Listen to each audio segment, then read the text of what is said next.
coast to coast. 2.5 minutes.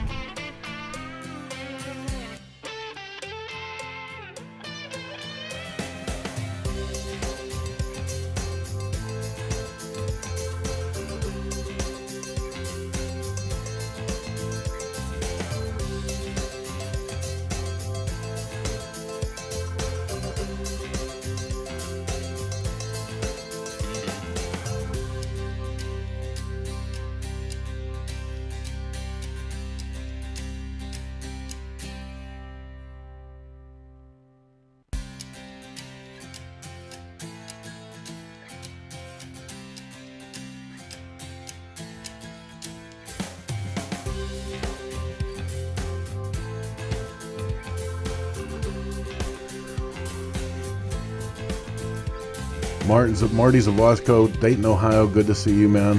One Man is in with us. Good to see you, One Man. Jason Sims in the house. Scott Stefano, Bubba Booey. Right on. Gonna be a great show. Just a minute and a half left, man. They got the bikes fired up now.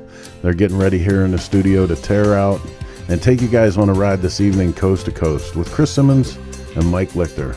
Just a minute now. Stick around.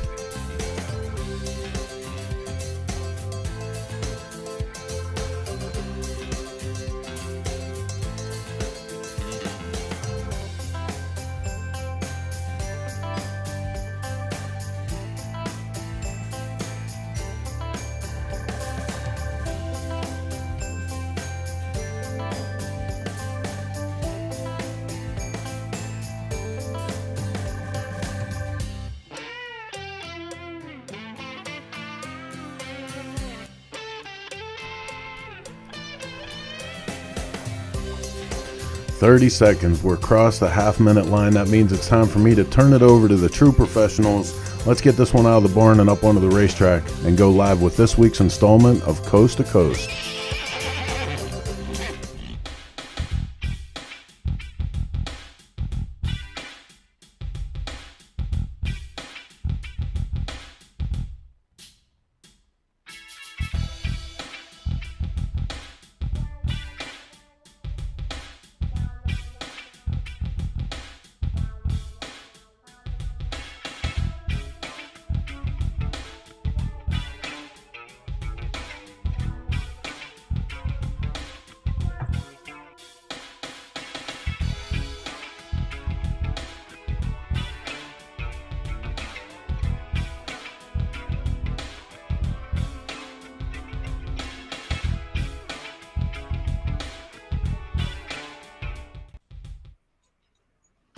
Hi, everybody. Chris Simmons here. Welcome to our Tuesday night show featuring interesting women in the motorcycling world, which there are so many of us. Oh, my God, there's so many cool women out there. Anyway, let's bring in my guest host, my special co-host, I should say, not my guest host, Michael Lichter. Come on in. Hi, Chris. I was just thinking about our guest, so I didn't mean to say that, but how are you? We're excited about our guest. Doing great. It's been a good week. Another good week.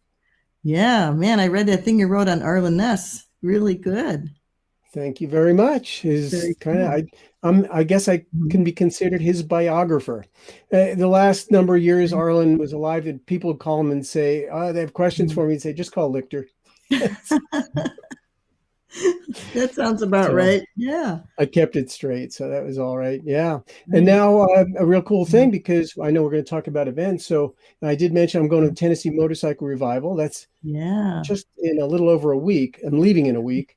And actually something developed now, which is really cool. I'm actually going for Dennis Kirk. It's like an assignment. So this blog for them is going to be like a little magazine, and they're sending me as a reporter. So instead of Lichter Notes, which is what these historical things are, it's going to be Lichter Reports, and I'll do some current events, and they're sending me and Sean out, and it should be a blast. I'm looking forward to getting out. You got a real job. Oh my God. A real job. That's amazing. Right. But, you know, it just shows you the way things are changing. You know, the whole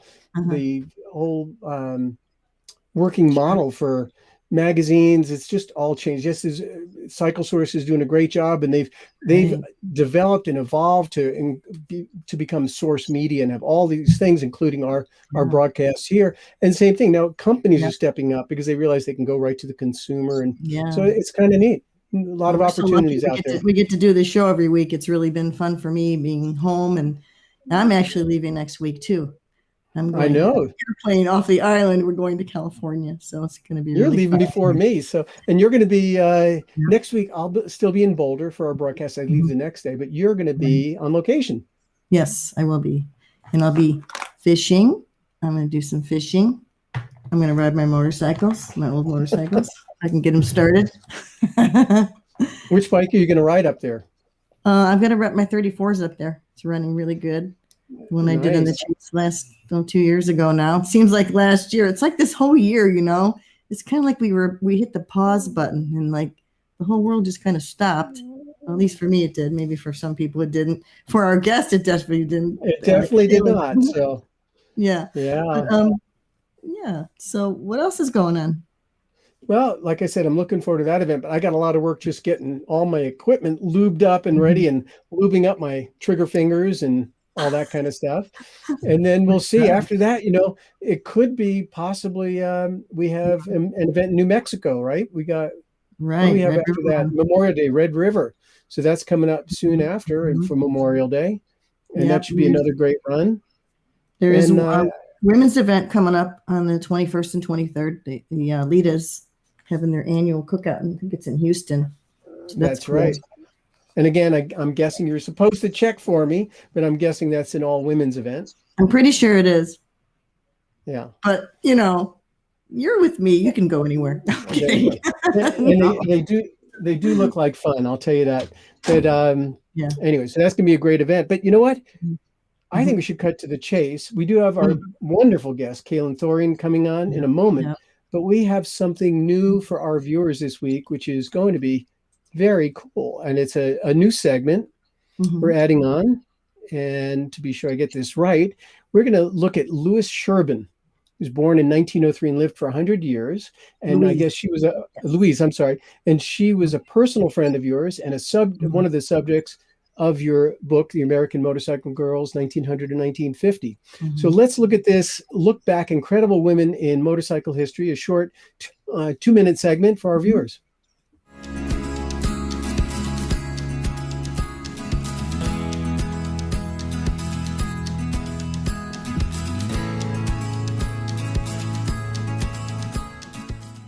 We're going to do a new segment each week now in our show. It's called Incredible Women of Motorcycling History.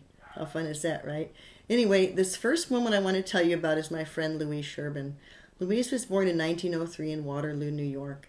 She fell in love with motorcycles like a lot of us the first time she ever saw one, and she finally got her first bike in 1933, which was an Indian pony. She kept it in the basement of her house that first year, read the whole manual, learned how to ride it, and in 1933 became known as one of the first women to ever ride a motorcycle in Rochester, New York. Ride she did. She did lots of solo riding. In 1937, she took her first trip to Chicago. It was 1,200 miles. And then in 1940, actually 39-40, she started the first women's all-motorcycle girls event in Waterloo, where they had field events and exhibitions by women riders. She put posters up all over the place. How cool is that? And in 1941, she did another long solo trip. This was 1,800 miles, all the way up to Quebec, Canada, coming down through New England, stopping in Laconia, New Hampshire, for the opening launch of the Women's Motorcycle Club, the Motor Maids, which is incredible. Louise was one of the founding members of the Motor Maids. She owned 3 Indian motorcycles in her life. For over 30 years, she was a cross-country endurance rider, stunt rider, carnival rider. She became an associate editor of Motorcyclist magazine in 1943, which was amazing for women at that time to be writing for a motorcycle magazine. The AMA magazine was called The Motorcyclist. She also became a columnist for the magazine and wrote many, many stories for the magazine over the many years. In 1950, she decided to start her own club and launched the Women's International Motorcycle Association. Is still going this day, and that's how I met her in the 80s. We became pen pals. That's before people actually had the internet and we used to write letters and stuff like that. Anyway, after a long 100-year life, Louise passed away in 2003, and I just wanted you to know a little something about my friend Louise. Thanks.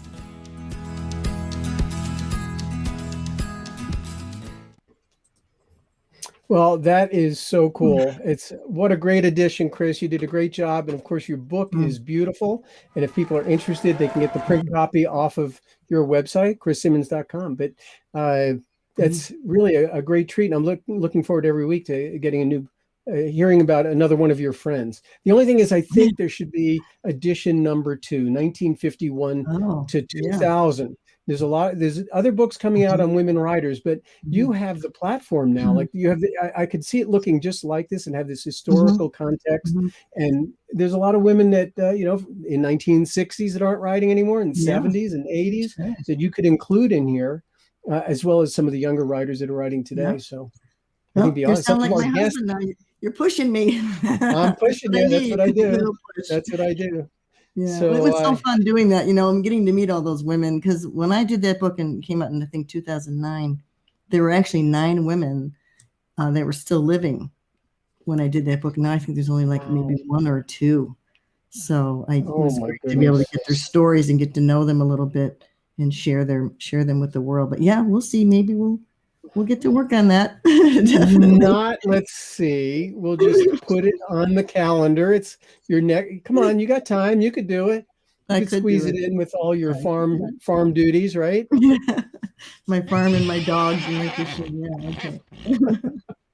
All right. And one thing I do want to ask our viewers that are chiming in, they're getting lots of comments already. Right. But I think people are not, when they're especially chiming in from overseas, can you please let us know what country you're coming from, what city and country? If you're from out of the United States, I'd love to see that, because we do get, sometimes you get up to 7 guests from online commenting from overseas, and it'd be nice to see that.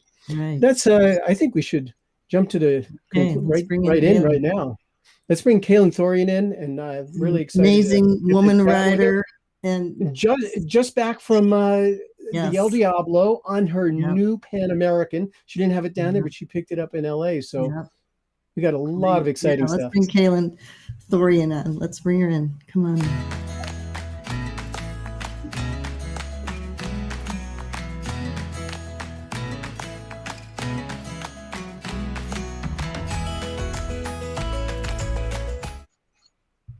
Welcome to the show. It's so great to see you.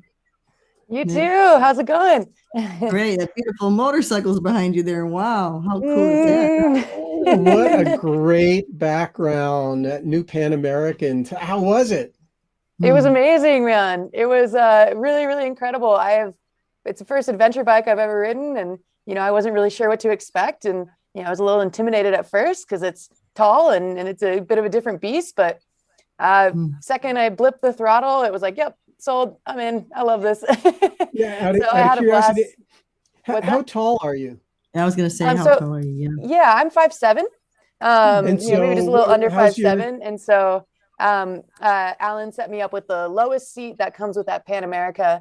And then of course the adaptive ride system, which keeps it low. And honestly, it's pretty similar to my FXR, which is on the taller side. And so there really wasn't a big change in the height. I was really happy about that, because that was probably the thing I was the most worried about. And it really isn't an issue at all. And yeah, I even got it on some dirt, and I'm excited to really go down some new roads that I've been dreaming about. Something different, so cool. Huh? Yeah, so nice. Cool. Since they just started delivering these a week ago, I think that it's really awesome that we have you as a guest, a woman rider, on this new bike. Because I would imagine, maybe you could answer that for me. I would imagine a lot of women are wondering, can they ride this or not?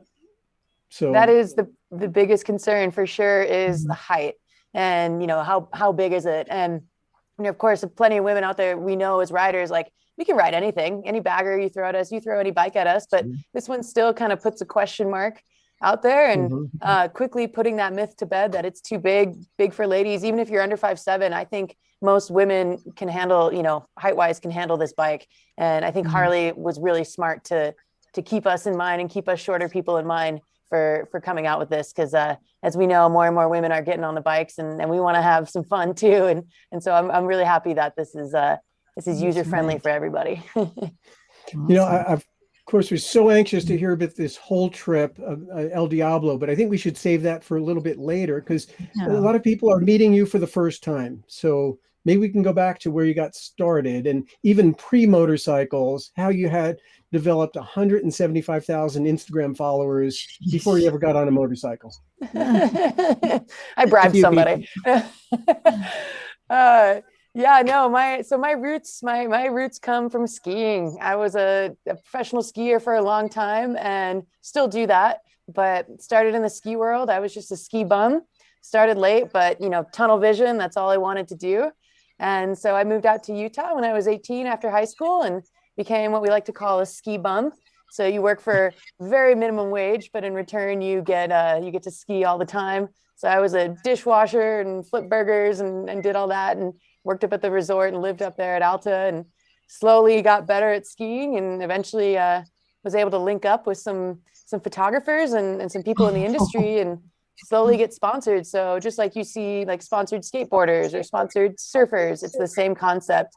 And so eventually that took off and I was able to start making a living off of my skiing, which brought me all over the world. As you can see in these photos, that was Greenland beforehand. This was down in South America in Chile. And skiing really brought me all over the world and definitely was the catalyst towards wanting to travel more and wanting to seek out adventure in whatever capacity, whether it was on skis, by foot, on wheels. And so that was definitely what sparked, it sparked my need to always be going. Let's bring some photos on, starting from the beginning, because I think camping was part of your growing up, and you said sort of that adventure spirit was instilled in you at an early age. So maybe you could tell us about that as we roll through some of these photos. Yeah, I was fortunate enough to grow up with an outdoor family, and we moved to Idaho when I was 8 years old, and my parents, shoved my sister and I into a tent and would drag us up hikes, kicking and screaming. We hated it. We just wanted to play in the mud and swim and stuff. But, we would go out and camp. And my dad took me backpacking for my first time when I was 13. And I still remember coming back from that trip, throwing the backpack down, being like, I never want to do this again.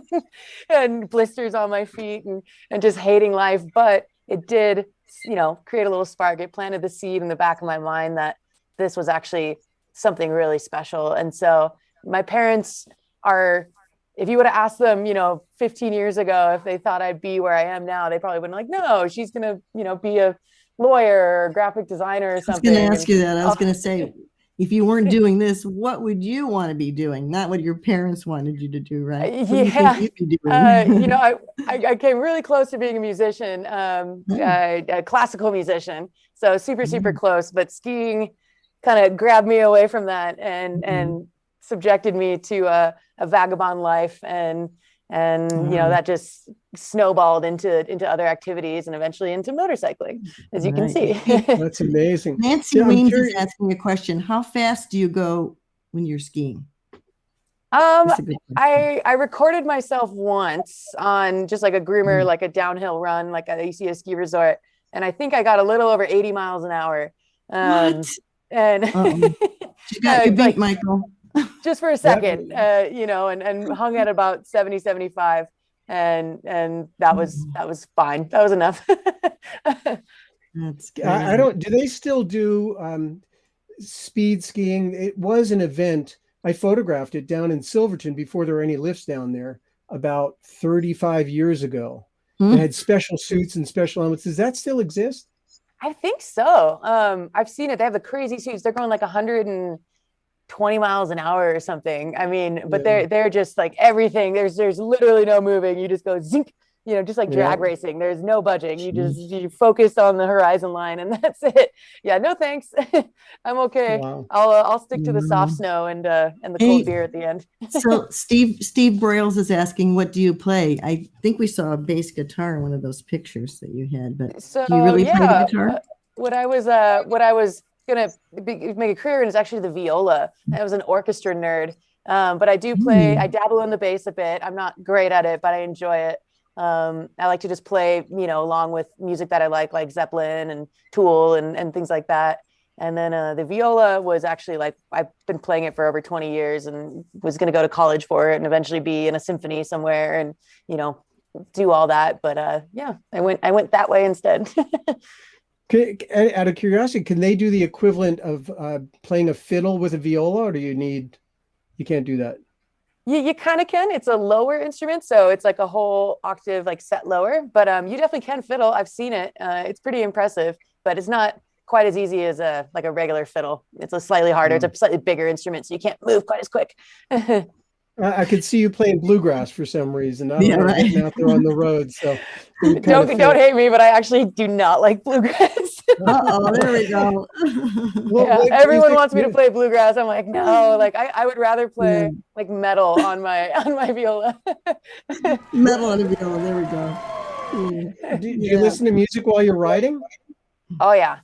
Oh, it's like mandatory. I mean, I'll ride without it, but I don't know how many headphones I've bought in my life, just like at random gas stations. Because if they die or I lose them, I have to get music while I'm riding. It just creates a whole new world. You get to kind of be in your own little movie, you could say, and it just makes the riding way more fun. Same with skiing. I listen to it when I ski. I've gone up to the ski resort, forgot my headphones. I've turned around and gone home because I'm like, I'm not skiing by myself without music. No. and what's on Kalen's playlist? Yeah. Oh right. God, it's a hodgepodge. You honestly would think I have like 4 personalities. I've got like Metallica and Tool and then Zeppelin, but then I have like Cardi B and The Weeknd and like really marginal rap music and some random blues from over here. And it's really all over the board. Like people want me to share their playlists, and sometimes I'm kind of embarrassed because it just doesn't make any sense. It does tell a lot about the person, the playlist, doesn't it? I know. I was talking to my husband about that today. We were talking about new music, and I thought, well, I know a few of the newer artists. We have all these musical conversations around my house constantly. Sure. But let's talk about you when you started riding motorcycles. How did that come about? Where'd that come from? It was, I remember the exact day when it finally was no more excuses. I need to freaking do this. And I was on the back of a motorcycle on this dude that I had a crush on at the time. And, I'd ridden on the back of bikes before and it was cool. But his blonde hair kept hitting me in the face, and I'm wanting to see what's going on in front. And finally, after spitting out the 10th piece of hair, I was like, you know what? This is ridiculous. I need to get on the front of one of these. I'm sick of being on the back. This is so not my jam, and so I was like, all right, no more excuses. And leading up to that, my dad had a Honda sport bike back in the day, and my mom made him get rid of it, of course. But I got to ride on the back of it when I was little. And then I've always loved motors. I've always loved things that move and that go boom and bang and bust. And so I always wanted a motorcycle. I between skiing and making no money, I just could never afford it. I didn't even know how to go about it. It was really intimidating trying to figure out where do I even begin? I didn't even know how to ride a motorcycle. I knew how to work a clutch, but that was it. And so the Harley Rider Academy was really what got my foot in the door, because it finally gave it just laid it out for you. This is the steps. These are everything you need to do. And so I took the course, got my license, and off I went. So that was kind of the start. But yeah, that day when that dude's hair was in my face, I was like, I'm done on the back. I can't be on the back anymore. Time to be on the front. So that it really wasn't that long ago. I think you said it was 2016, right? Mm-hmm. Yeah, I'm a late bloomer. Same with skiing. I always start late, but then I tunnel vision, and so that first year, yeah, you sure do. You kind of go to the head of the class, I think. Yeah, right to the head of the class. Yeah. High achiever for sure. You're not looking in through the window. I'm kind of curious. Your life. Again, maybe we could return to some photos that show you on the road and camping and whatnot. What you just self-described as a vagabond life. How does that differ from how you grew up? I mean, did you grow up in a suburban kind of household? Parents went to regular jobs, or were they creatives? What was all that like, and influence from then? Was it following suit, or was it a rebellion, or neither, or something else?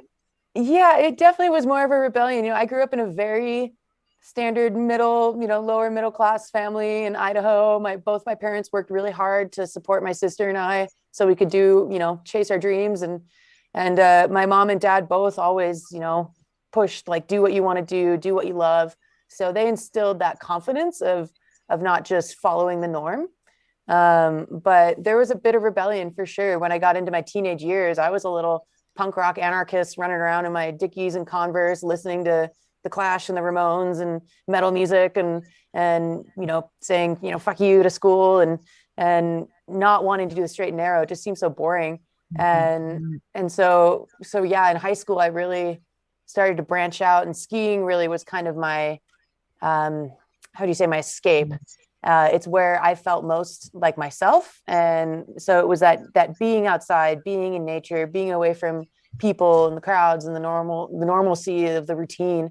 And that definitely instilled that drive to want to do something different. And I've always been inspired by people that have broken the rules, whether it's musicians or, authors. Like Hunter S. Thompson was always a big inspiration of mine. A woman named Katie Lee, who is just this rebellious desert rat who would run around naked in the slot canyons and cause trouble left and right. And so I had a lot of good heroes to look up to. And even though my parents, did the normal thing, they did it so my sister and I could do what we wanted. And so they instilled that drive to go really seek out our dreams and follow our dreams. So I'm really grateful for them. They've always been supportive. Good parents. Awesome. Did they question a lot of the stuff you did, or did they just say, well, there's Kalen and do what you want? Or, did you get advice from them at all en route, or did they pretty much say, there you go, you do your own thing? Yeah. So bless my mom's heart, she really wanted me to go to college and get a really good job. She just always wanted me to be comfortable, to make sure, I was successful so I could live a good life. So it was a little hard for her to understand what I was doing, especially with skiing. It didn't make any sense. I was constantly with a negative bank account balance, just trying to figure out how I'm going to get my next meal. And so she was more worried just about my livelihood. But my dad has always been this just rock. And he just always told me, he would look me square in the eye and be like, I trust you. I know what you're doing. You're smart, just keep working hard and be a good person and things will work out. So he always had that kind of calm sense of confidence in me. And that was really nice. And then, my mother slowly came around, just like with all my tattoos and stuff. She slowly came around and she knew she raised two daughters that were going to do what they wanted, like she said. And so we're stubborn little women, and she, that's what she gets. And so it's pretty awesome that you had such great supportive parents. That means a lot. That does mean so much to kids, to have that kind of person that just, I kind of like to do that with my kids too, but so what did they think about the motorcycle when that came down? Was they like, oh boy, skiing is one thing, but now you're going to get on a motorcycle? How did that go? That was another one. So I when I bought my FXR, I was was that your first bike you bought too? Was that the first bike you started on? First ever motorcycle. I bought it before I even took my rider's course, so I didn't even know how to ride it. I just knew that was the bike that I wanted. And the guy who sold it to me, bless his heart, just the sweetest old man. You could tell he was pretty emotional getting rid of it. And when I got there to pick it up, he was like, do you want to go take it for a test ride? And I didn't know how to ride it. And so I pretended like I was out of time. And I was like, oh no, I trust you. Like, I bet it's fine. Let's just get it on the trailer. He's like, all right, you can load it up. And I kind of turned to him. I was like, do you mind loading it up for me? and so he did. And I still wonder to this day if he knows that I actually didn't know how to ride that bike. When I put it on the trailer and I'm driving home, intentions, I get a little, right? And that's the main thing. You knew you wanted to do it, and you were going to do it. Yeah, so exactly. I wonder if that guy knows. I wonder if that guy knows where all that bike has been through. All right. I hope so, because he looked at me. He had tears in his eyes, and he looked at me, and he goes, "I have a good feeling about this." He's like, "I think this bike's going to go to a good home." I swear, that's what he said. And so I hope he does know that it's been to multiple countries and all over the place. So how does that compare to the Pan American? And what do you think about the Pan American? Do you have any miles on it already? Yeah, so far the Pan America, is you can crush miles on that thing, and it's going to start every time. But a dirt, of course. But I love my FXR. I mean, it started bone stock. It's now nothing on it is stock, with the exception of pretty much the frame and the wheels. And it's turned into a bit of a hot rod.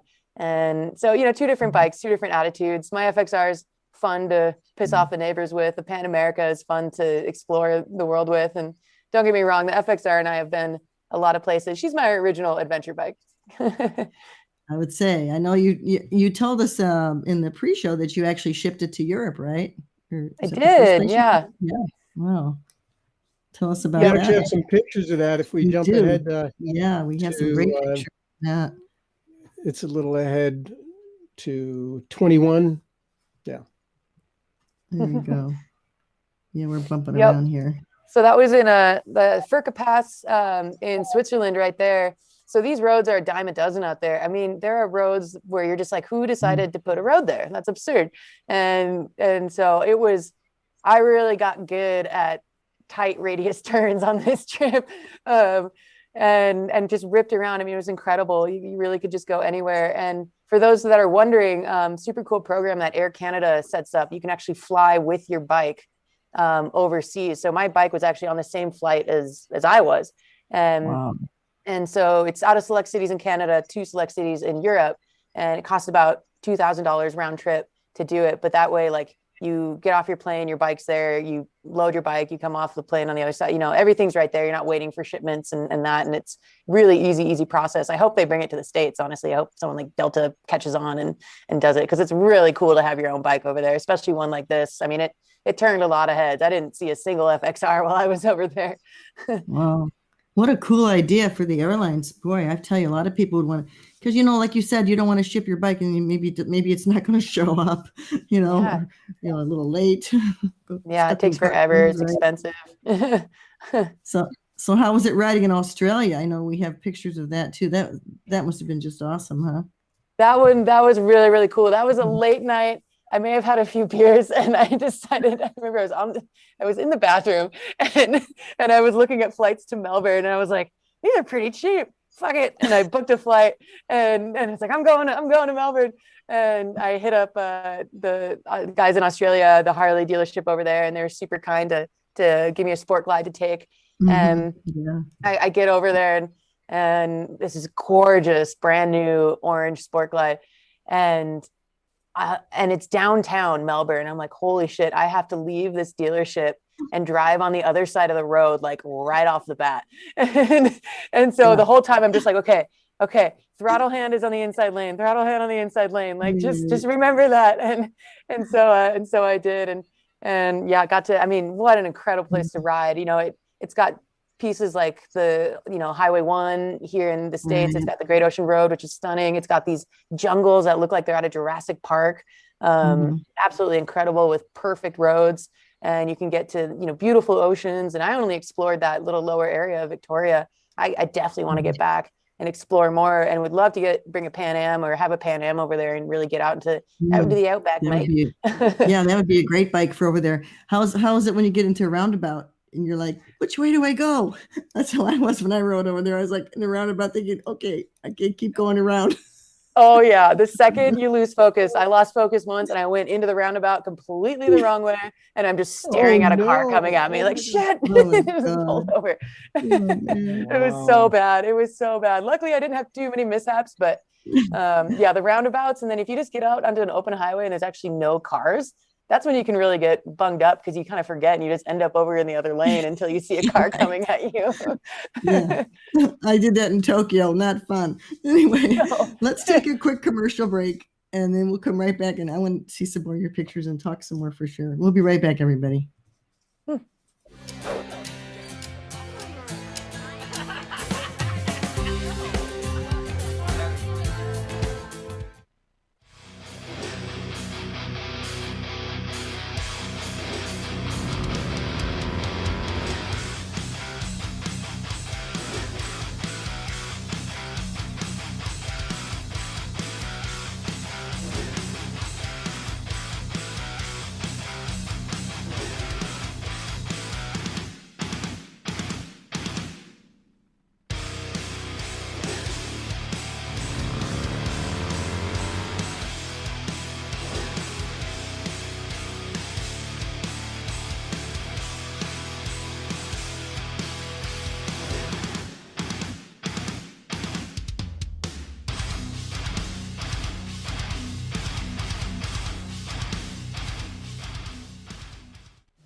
My name is Patrick Maloney.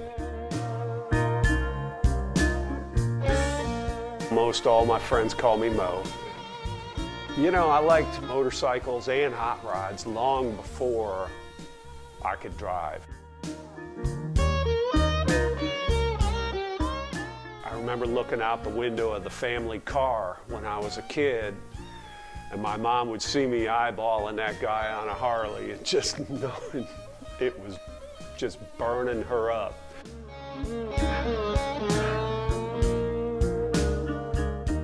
I never had a street bike until I joined the Navy. The Navy was cool. We always had a group of guys. All the guys on the ship that rode Harleys always hung out together. I remember getting off the ship with snow on the ground in Virginia, and the first place I went was right up to that knucklehead and fire it up. Never gave it another thought. You know, a lot of times I didn't have a car.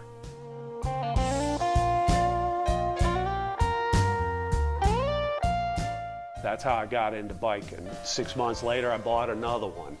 Probably another 6 months later, I bought a knucklehead rolling chassis with a pair of chrome Invader wheels on it and a Jocklid 4-speed transmission, candy red over gold.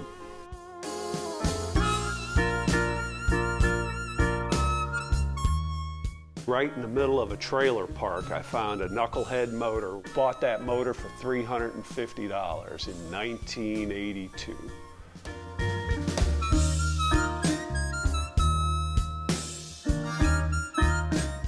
This isn't just my garage, this is my living room. My name's Patrick Maloney, and I'm a Dennis Kirk garage builder.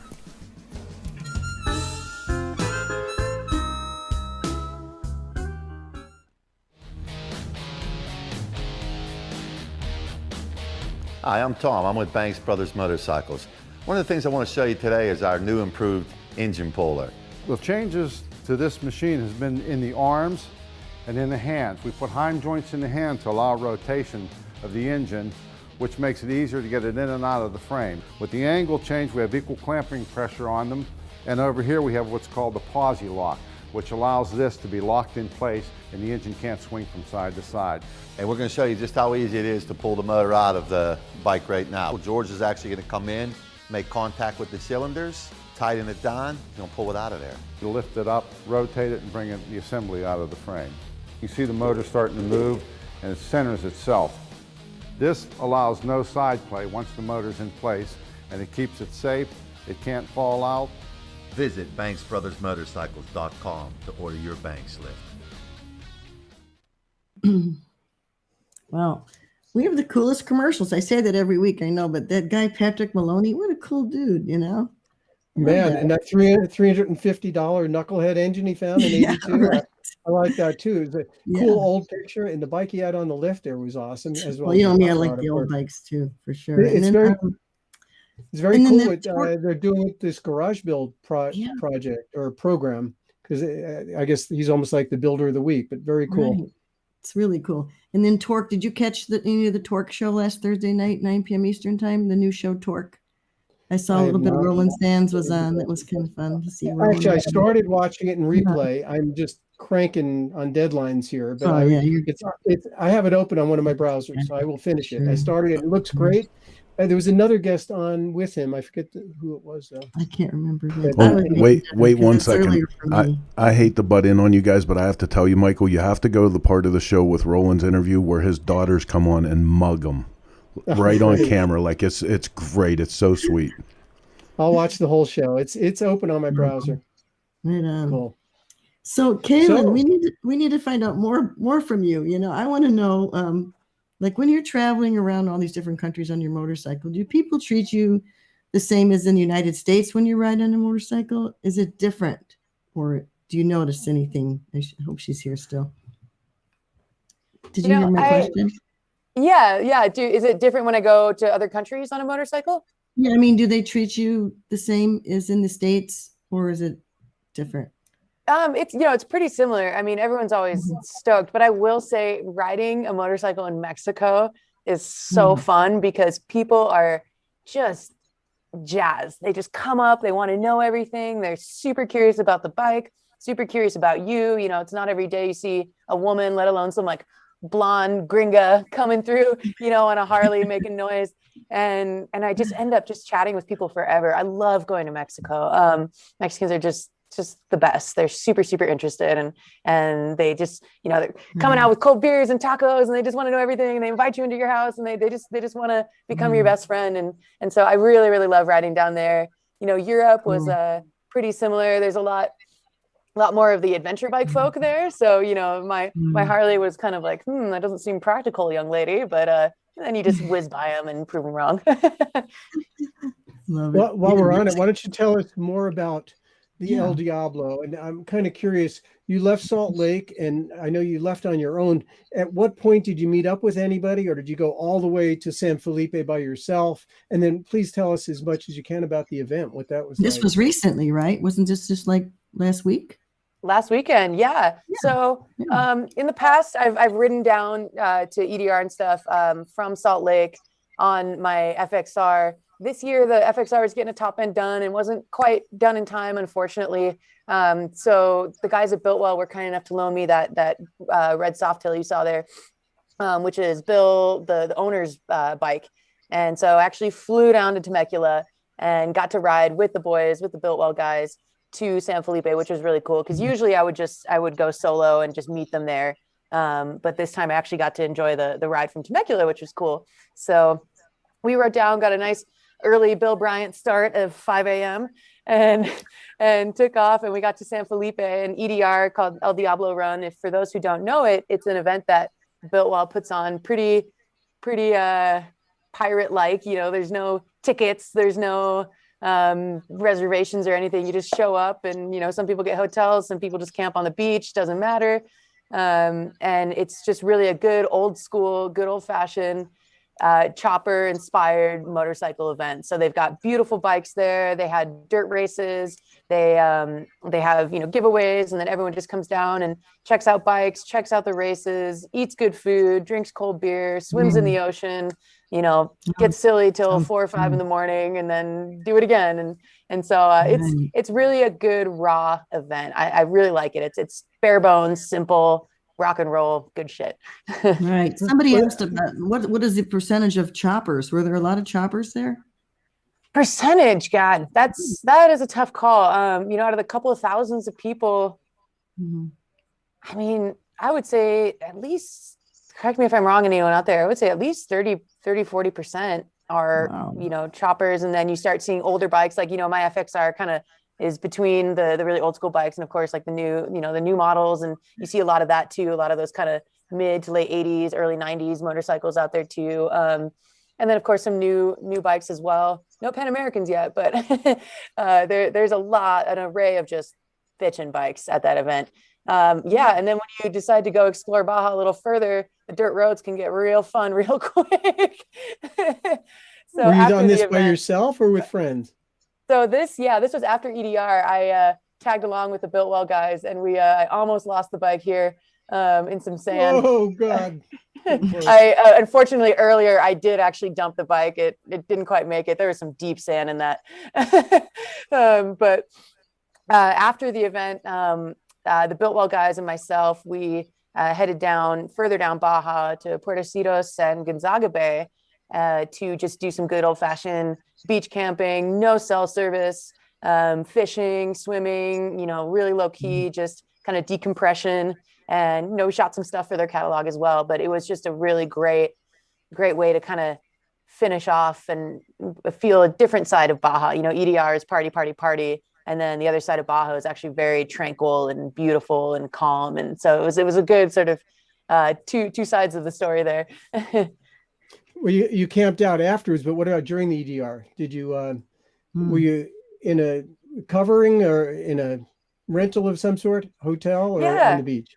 Yeah, I was, so you kind of have the main strip, and then there's these palapas. So these kind of like elevated little straw roof type things. And there were a couple available. So I snagged one.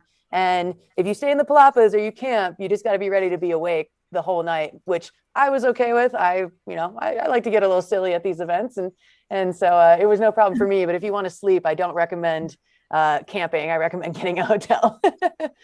I did the Palapa when I was there, but I haven't been there since 2008, and it sounds like it's grown quite a bit. If you said there's actually a couple thousand people there. Yeah, you know, There rough were guess. that many, really? Rough guess, yeah. You know, it's kind of what we figured. Felt like it. Wow. So what I about admire you riding for your in camping skills? What about riding in Mexico as a woman? I imagine a lot of people wonder about just traveling in Mexico, let alone riding a motorcycle with all that goes on with the banditos and whatnot. And I'm not referring to the motorcycle club, but how about, did you feel safe the entire time? Was there any time that you did not feel safe?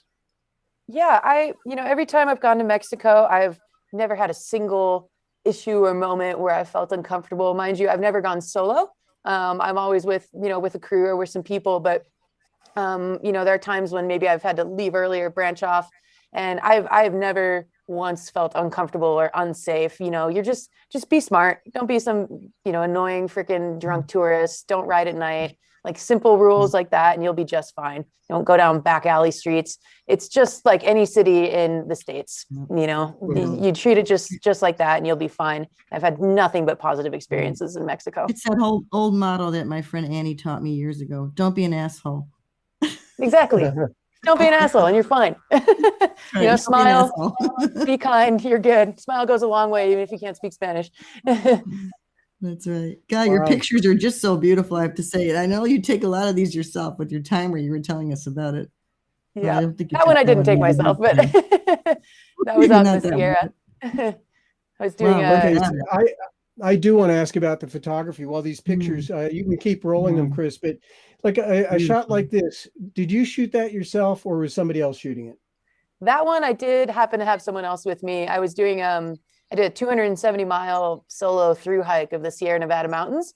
And I had a photographer join me for like a few days in a few sections. And this was one of those sections. But a photo like this, I have taken by myself in the past. I took that one of my friend, actually. I took that one in Zion. And yeah, so a lot of these photos I do take myself with the timer or a controller, things like that. I really, really enjoy it, but it does, you know, it takes a minute for sure sometimes. So I'd actually like to go back to a couple of the Australia photos that you're riding through the forest there. Yeah, he's amazed that you took these yourself, I can tell. Yeah, number 19 and 20, because you mentioned that you shot these yourself, and that just amazes me. You know, it's a lot of work, because people, I think, look at your Instagram and they go, wow, what an incredible life. I want to, she's my hero. I want to live like Kalen, riding through like this. But there's a lot of work behind your photos, behind many of them at least, where you truly set them up and you're a model and you're a photographer and you're an adventurer in motorcycles and all this together. So maybe you could describe that experience, how you make that all work. Yeah, I bought a camera, you know, a long time ago and just enjoyed taking pictures and enjoyed documenting my travels. And with the growth of my social media, it's, you know, I had to be kind of in front of the lens as well as behind it. Because I wasn't just, you know, I'm not a photographer. That's not my job. I'm a person, obviously. And so I had to learn to take pictures of myself. So in this, like these ones you're seeing here, I actually set up my tripod and I had it shooting in intervals. So the camera was just shooting. And so I was just doing laps and running back and forth. And then when I was done, I would go through all the photos, delete the ones I didn't like, keep the ones like that I did, edit them in Lightroom and then post. So that has really allowed me to, because I love to travel solo a lot, that really doesn't tie me to having to have a person there shooting, which gives me a lot more freedom and you know, no kind of middleman. You know, my photos are my photos. I can do what I want with them. And it allows me just to really be totally free. Don't get me wrong. It's awesome having a photographer. It makes my life way easier, but you know, if it means I get to travel, then I'll do whatever I can to capture that content. Well, I mean, there's a lot of work behind it, and you've done some great things. And to say you're not a photographer would really be diminishing who you are, because I think you're a wonderful photographer. You do awesome work. And for anyone that hasn't visited your website, please go to kalenthorien.com, because there is a section where I mean, it's just photography, and you have beautiful landscapes, and you're out in moments like, oh, stop there, Chris Kalen, that shot where you skinned up a mountain and you're taking the skin off the ski. Did you shoot that, or did somebody else? You know, that one was actually my partner who I was touring with shot that, luckily. But I know that's another photo that I can easily take on my own if I have my tripod. So well, to say easy is, you know, if you look the skin, I mean, it's just perfectly going around the tip of the ski in the wind, and it's just so beautifully composed. Obviously, your friend did it, but you have the same standards as your friends, these photographers. If we could show that photograph that you didn't take, but of you in, I forget where, it's a black and white shot of you skiing. Sorry to be bouncing around like this, Chris Kalen, but it's one of the skiing shots early on. It's number 9 in Kashmir, India. I mean, this is the quality that you've obviously become used to from just the people you're hanging with. And of course, this photographer was in a helicopter. You know, you're talking about $1,000 an hour to just the basic expense of getting a shot like this, not counting anyone getting there. And what an amazing photograph. Were there other skiers on that mountain with you, by the way? Not on top of that mountain. I was the only one on top of there, but there were a couple at the bottom. So there's a group of, I believe it was 3 of us skiing, and then we had the photographer and a filmer hanging out the helicopter while we were dropping in. So yeah, he shot. This is Will Wisman. He's probably one of the leading ski photographers in the world. And so it's an honor to be out there with him. I'm going to say that shot is absolutely breathtaking. Was that as steep as it looks? I mean, that looks like it was just a drop off. I mean, it was pretty steep. Blackout isn't the right word, but you know, when you do something so thrilling, you actually don't kind of remember doing it. A flow state, that's what it is. I got to the bottom and just was like, what the hell just happened? And then you see the video and you see the photos. And you're like, oh shit, I did that. Wow. Adrenaline junkie. Seriously. I know it's a lot harder to do ski photography of yourself. And the motorcycling you seem to have down. Look at these. She really has a beautiful website, great photographs. Yeah, the photos are great. I love that. Now, that shot, if you back up one screen there, Chris Kalen, there's a shot there with a car, to the grid. Yes, the Firestone.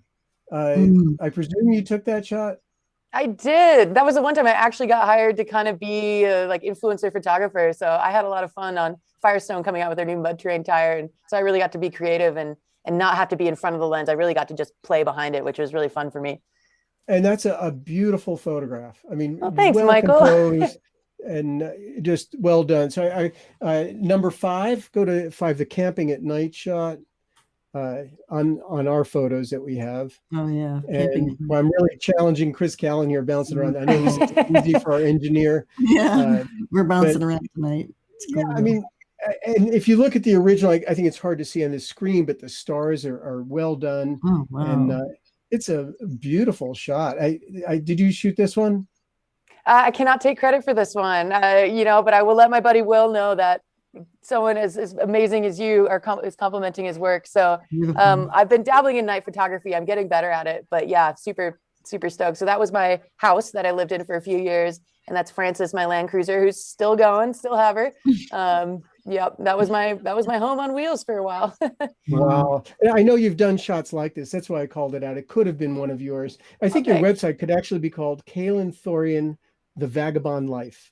The Wanderer. The One or the Wanderer. Yeah, there's a lot of Wanderlust. Yeah. It's very exciting. I know, I imagine that you really inspire a lot of people. Do you get a lot of people coming up to you and asking you about your life and how you do it? Yeah, it always, I do have people that come up and they're like, oh, they know me, and it's always so flattering because I just think I'm some kid just wandering around and I don't really think much of it, but I do have people coming up and just telling me really nice things, and that definitely keeps me motivated to keep going. And especially when women come up and say, hey, like I bought my first motorcycle because of you, or I went and did my first solo backpacking trip because of you, and that means the world, because you never know quite what ripples you're creating and who it's reaching, and to know that I'm having a positive impact for someone means a lot, because I had someone in my life do the same for me, and so just passing it on is the least that I can do. So it means a lot. That's cool. And I do really love that phrase, Yeah. pass it on. It packs That's a lot really into cool. it, which is great. Is there any Now, place you haven't traveled to that you really want to go? Is there some place you still want to go? I would love to go to every country in the entire world. You know, that would be the list. But like high on the list right now is I really want to get to Africa super bad. That's kind of almost number one. South America, of course, love to do more there. Pretty much, I want to ride a Harley on every continent. That's my life goal, including Antarctica.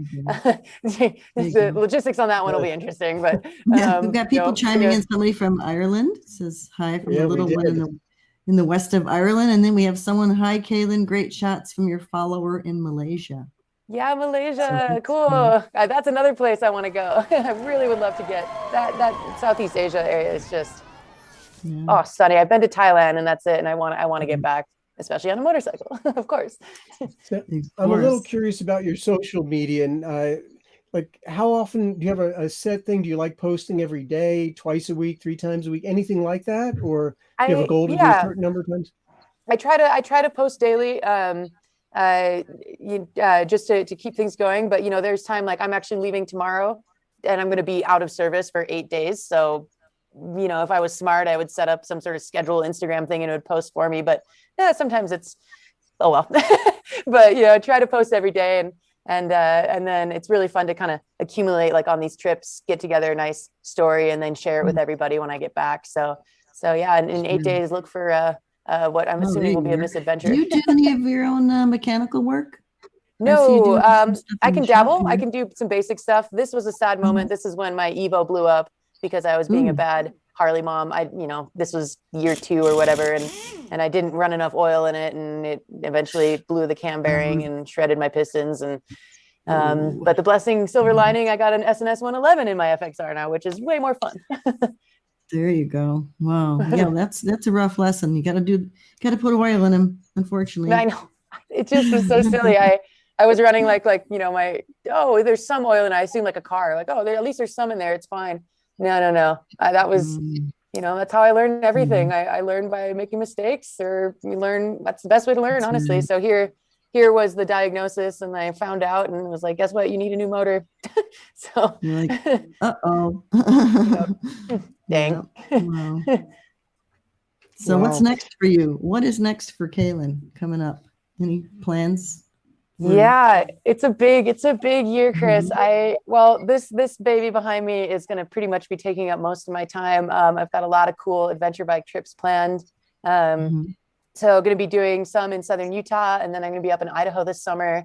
And actually, just like you're going to go do, I'm going to go do a lot of fishing on my motorcycle, a lot of hot springs, and then I'll be at Sturgis. So hopefully for all you guys out there, come find me at Sturgis, and Born Free and Four Corners, hopefully. So kind of do the circuit there. And then I've got a few more motorcycle multi-sport trips planned to do some pack rafting with the motorcycle as well. And then building out an adventure rig, because the dream right now is to have a home on wheels that can fit the Pan Am and or FXR and my puppy and myself, of course, and then just live permanently on the road and just do whatever, see everything. Well, I'm glad you're going to Sturgis. So I officially want to invite you on a date. I want to ask you out so we can go. Yeah, no, I want to go photograph you riding. I have. Come on! I thought that's where that was going to go with Sean. What's this? I thought you were talking about a date with your son. I thought you were being like a matchmaker. Yeah, hey, Michael's son, by the way. Not allowed to do that in public. I'm kidding. I'm teasing you. But he is a nice guy. I love Sean. He's great. You should meet him. I would love that, Michael. That would be amazing. I would be beyond honored. If you search Kalen Thorien on my website, all you're going to see are photos of you drinking in a bar in Milwaukee. So I need to supplement that with some actual shots on a motorcycle. That's what you do. Ride hard, drink hard, just not at the same time. So you actually go motorcycle hopping and not just bar hopping, right? Yeah. You got to go check out Michael's show in Sturgis at the Buffalo Chip. Yeah, of course. Last time it's amazing. Oh, it's incredible. I'll be talking to you about that coming up. So I'll give you a personal tour of that. But you know, if you don't mind, I want to go back to your social media a little bit, because I think having 175,000 followers, we can easily say you are an influencer. and you make a living by it. You're sponsored by an adventure company. Can we say their name or? Yeah, backcountry.com. Backcountry. So a big outfitter for supplies and whatnot for people that are into outdoor adventure. And so they sponsor you because they want to affiliate their brand, in a sense, with your brand. And they love what you post, and they love what you do, and they love your lifestyle. And your lifestyle represents to them what they want to promote to other people to get them out, and also obviously buying their products. And other people as well. You have Harley Davidson, you have sponsors in the motorcycle world, in the adventure world. And you like to post daily. And I know that becomes a very unreal thing for many people. It's like, oh my God, how does somebody really live this life? Is it possible? Which I think you've proved it is possible. But now you did have a couple of posts. There's one where you talked about things not working so well and things weren't going the way you'd expected, which I think is wonderful. And then there was one actually, which was clearly very heartfelt, where you talked about being depressed for the first time in your life, which I think is incredible because I think you were 32 when that happened. So that's not too bad. But can you talk about that a little bit, about sharing yourself and sharing who you are with 175,000 people, and like what kind of responses do you get, and talk about the connection and what that's all like? Yeah, I've always kept my social very neutral. I really haven't tried to. I'm not a very open person, you could say, even to people around me. I don't talk about my feelings a ton. I kind of keep to myself in that regard. But some of the people that I follow that have gone through tough times, hearing their stories has actually really helped me. And so in this situation, I felt like it might be good to share, like, hey, just because my life looks awesome and you see all this stuff on social, like I go through the same shit we all do. And I think it's good to kind of pull back the sparkle and the veil of all this, beautiful adventuring, and be like, hey, I'm still a real human being, and there's still issues that I go through, and that it makes it a little more human. And I wanted to connect to my followers a little bit, and kind of show them like, hey, I'm in this with you. We're in this together. If anyone else is feeling this way, like I understand, and I'm with you, and we'll get through it together, and we'll find what makes us happy. So I wanted to share that a little bit to see if it might help someone else out. Wow, I think it's powerful. awesome. It's something that I have been seeing more on social media the last couple of years, but last year and even the last 6 months, it's becoming more prevalent and more acceptable. And personally, I think it's very refreshing. I think it's very real. And I think it's a very positive turn for social media, I mean, especially when you think that Facebook is talking about coming out with a new version of Instagram for 13 and under, which personally I'm against. I think it's dangerous. Like, why do we want to get kids addicted at a young age, especially to all this unreality? But again, having this dose of realness, I think is a very positive thing. So people say, hey, yeah, they're like us. They still go through the trials and tribulations of daily life and ups and downs. Yeah, well, thank you for sharing that with people, because really it does make it more real, and we're all just people, and nobody has the perfect life, but we can have fun and try to have as much perfect as we can, but really, it's not. Hey, Michael, guess who just signed on here? We have Shilpa from India, who was on our show a couple weeks ago. I see her. Yes, yep, yeah. I see her there. Well, how about doing the cannonball? Rob Nussbaum wants to know. You want to do the cannonball someday? You want to ride vintage bikes? To me? Oh, do I want to ride vintage bikes? Oh, sorry. Thanks. Oh my God. Yeah. That would be amazing. Oh, absolutely. Because you guys know Brittany, she's I love watching her race and stuff on her vintage bikes, and I think it'd be really, really cool. But I'm looking at it, even some of the choppers the boys have, I'm like, oh man, okay, suicide clutch and kickstart, and all right, how does this all go, and all these things. Because what I love about Harley is just the array of the type of, the one behind me tells me my PSI and oil pressure and everything right on the screen, and I just click a button, and then the other one, that's out of frame, you can't see it right now. It has a push start thing, and sometimes turns over, and I have no idea what's going on in the inside. I love that. Somebody wanted to know what that was. That is the Pan American behind her. And the other bike, is that your FXR behind it? No, that is a Lowrider S. Yep. Cool. And the FXR, she's over here. She's got a garage full. Yeah, developing a garage full. Absolutely. Yes, my perfect garage. Yeah. Well, you're going to have to go back and watch the show again so you could read some of the comments that have come in. There's been quite a lot. I was just handed a note. What does her sister do? Do you have a sister? I do. My sister, I don't really. Oh yes, you did. You did mention you had a sister. Yeah. Her exact job title is she's on the boss bitch path. She's like got a team and a bunch of people working under her doing some corporate-y thing. And she rides a BMW, so she's, over there. She's on the other side. Which actually brings up something very interesting. You bought a Harley straight out of the chutes, and you totally feel comfortable and associate with and identify with Harley riders. And I know we have people on all sorts of platforms. We are a little Harley centric, but was that just who you are, part of your inner core that you were attracted to it?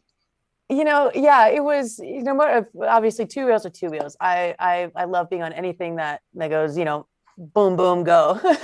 But there's a special place in my heart for Harleys, between the history of it, the culture of it, the feel, the smell, all of it, the whole kind of package really speaks to me and who I am. And, the kind of little rebel in me. So Harley's always been the kind of black sheep of the motorcycle world. And I was always drawn to that. And then of course the camaraderie and the people that come around with it. The second I bought that FXR, I had a family that I didn't even know about. And I'm slowly getting to know them as time goes on. And it's fucking great. Pardon my language. That's okay. It's part of the passion. It's okay. We can do that here. Wow, I'm so glad we got to meet you, and thank you for coming on the show. It's been just thank you. Really I can't wait to read your book, Chris. Yeah, definitely. And you mentioned Brittany Olson. She's going to be on in 2 weeks. She'll be our guest. Yeah. You'll have to check that out. And we had one guest had a message for you that I think it was Nancy Weems, if I recall. Yes, it was Nancy Weems. She says, I have a friend that has a place in Africa. So you may have to connect with Nancy Weems to get yourself to Africa. We had another guest that said, come to Indonesia. I think Chris mentioned it, but said we could ride Malaysia, Thailand, Laos, and Myanmar together. Wow. So, and then there's always Shilpa who's listening in. Hello, Shilpa. Shilpa's in India, and that she specializes in taking people around India. She was our guest a few weeks ago that rode from India all the way to Vietnam. Oh my gosh. Amazing woman rider. Laos, Cambodia, Thailand. Yeah. So there's a lot of people to connect with out there. And I know through your own social media, you probably just have to put a little thing saying, I'm interested in going somewhere, and you probably get 100 invitations. That would be amazing, especially linking up with more women would be great. But yeah, I mean, I always love meeting people, especially on the road. We're all so stoked to be out there that it's just great. It's great to meet new friends. So thanks everyone who's commented too. I will happily take you up on that, everybody. And be sure to come and look us up in Sturgis. Mike said, with the Buffalo Chip. Yes, and, we're definitely going to meet up.